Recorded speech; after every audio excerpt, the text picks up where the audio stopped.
I got other things going on, of course. I've got a baby and a couple of other like income streams, you could say. One of those is in the entertainment industry.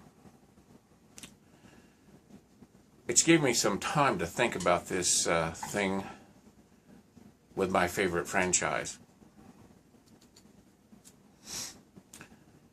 And who mishandled it. That's what I'm calling this. It's a mishandling.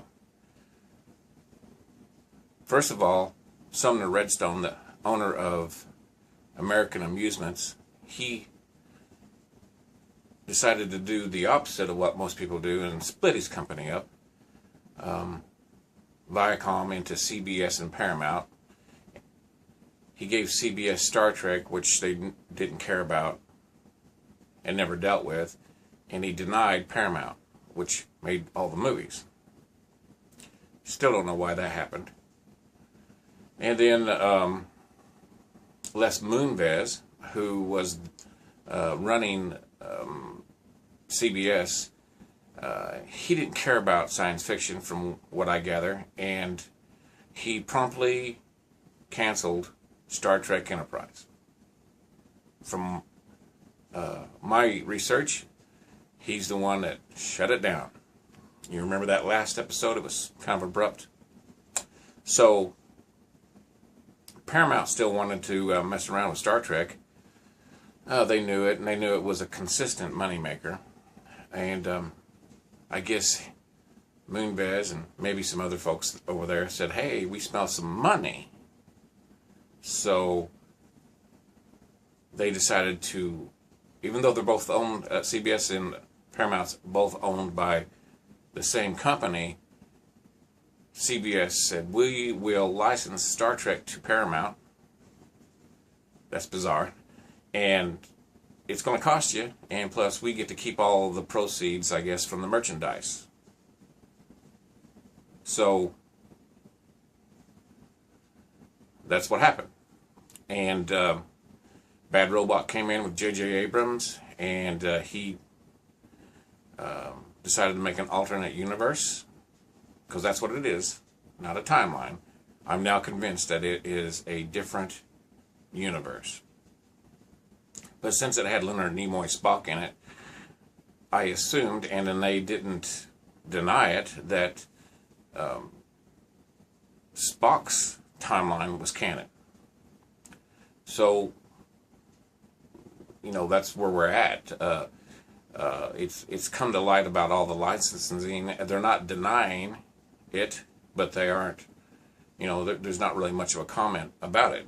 So here we are. We've got Discovery, and Discovery is, I'm convinced, and Midnight's Edge has made a third video, and I'm convinced that it's a different universe with a couple of different, maybe more, timelines. And if they would just have said that to begin with, if they would just, Bad Robot, when the first movie reboot, because like, I mean, did you wonder why there weren't too many toys? And by the way, this is an awesome toy. This is an awesome toy, and I like the design. Mr. Church designed, he did his job, what he was told to do, and he designed it, and it got approved by probably Abrams or somebody. Don't blame Church. But it's an awesome toy, and I like the design myself. But they made the alternate timeline, and if they just said from the start, this is in a different universe altogether, more of us could have got on board with it. But they didn't. So here we are with Discovery in its second season, and when Midnight's Edge, their help, I'm convinced, and a lot of other people are, and with the great John Eaves, the designer of all these fantastic Star Trek ships for years, not just, you know, recently, you know, his comments and some other comments, it's a different universe. Picard's series is going to be in a different universe. They've said he's going to be vastly different. But it's the same actor. And that's a little misleading, is it not? So here we are. Like I said, if they just said that this is a different universe, we may have been able to deal with it better. But misleading the fans is never a good idea. And CBS and Mr. Redstone had mishandled this franchise since the early 2000s, since Enterprise was canceled. So, where do we go from here? Well, the fans have sent a message to Lucasfilm and Disney about, Star Wars. So what do we do? Well, I know what I'm going to do. I'm not going to take in any CBS content. I really wasn't before anyway. I mean, CBS owns The Big Bang Theory, but I haven't watched any of the newer seasons. It just wasn't the same for some reason.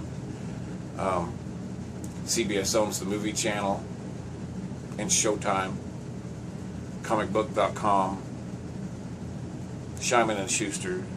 They own a lot of things, but I don't really, I read a lot of books, but the books I have, I'm still trying to read.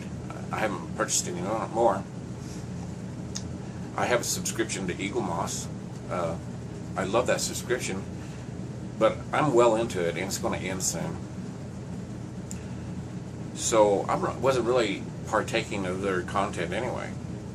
That's how you send a message as a fan, with these and with this. I'm going to deny CBS and unfortunately Paramount of my eyes, my views, and my money. Now, I can still buy something secondhand because somebody's already paid that money and it's went to CBS already, because they want all that money for this license, for this franchise. So I still might buy a figure here and there. And and that's another thing, that the figures. Diamond Select made these absolutely excellent 6-inch figures, but they stopped. We never did get Voyager. Well, is that why too? Because of CBS's meddling? It's like they're playing dirty tricks for money and power. And I'm not even going to mentioning the alleged copyright infringement on the tardigrade game for Discovery. Stage 9. Have you heard of Stage 9? Stage 9 was a platform where you could do a virtual tour of the Enterprise D. It was amazing. These guys did it with their own money, their own effort. Weren't making any money from it, but CBS sent them a cease and desist letter. I made a video about that a few months ago. What they did to Axanar and all the fan films. There, for the longest, we thought fan films were... there was one guy that was making a fan film, and we thought he screwed it up, but I think CBS is just greedy. They want control and power over something that they've never had before, and they want to make every little cent they can, and if they can't, then they shut it down. But like Stage 9 with their virtual tour is like a game platform. I'll try to put a link in it. Irish Trekkie, I subscribed to him, and he's the one that was playing it. It was fantastic. You go into places of the Enterprise D you'd only heard about, and they shut it down. And Stage 9 was actually spreading more Star Trek, and they shut it down. Star Trek was going to benefit from Axanar and from Stage 9 and other ones. Star Trek Continues was fabulous, but thankfully they were done before all this came down. They were benefiting Star Trek, but they weren't benefiting monetarily. So that's dirty tricks that CBS has done. that, you know, I wasn't necessarily going to go into. This is not going to be a rant channel, but this is, you know, important to a lot of our favorite franchise. This is important. They want us to be invested and then throw us to the wind, you know, after decades of interest and investment. So, you know, you do what you want to, but I've decided personally, I'm just not interested in partaking any CBS content or merchandise. I'm done. And that even includes the new Picard series. It's the same actor, Patrick Stewart, but he's going to be a different Picard in a different universe. And I don't know what they're going to do to it, the character. I won't be partaking in that. I won't be taking that content. I won't. Unfortunately. There's rumors that Sherry Redstone, I guess she's in position to be the decision maker for American Amusement that owns CBS and Paramount, and I've heard that she wants to take those companies and put them back together, and if they do, maybe some common sense will prevail. And you know, the show writers, Mr. Kurtzman, you know, I just don't know about him. When he was with Mr. Orchie and they did Fringe and Sleepy Hollow, I think, and some other, I mean, that was great. I loved it. But I'm starting to think that Mr. Orchie was the one that was giving me the content that I liked. They got rid of Nicholas Meyer. He's the one that made the best Star Trek movie, Star Trek II: The Wrath of Khan. He was supposed to be involved in Star Trek. I guess he's gone. What's his name? Fuller? Mr. Fuller. He wanted to make some more canon Star Trek. I guess he's gone too. All that's left is Kurtzman, and what's left is Bad Robot.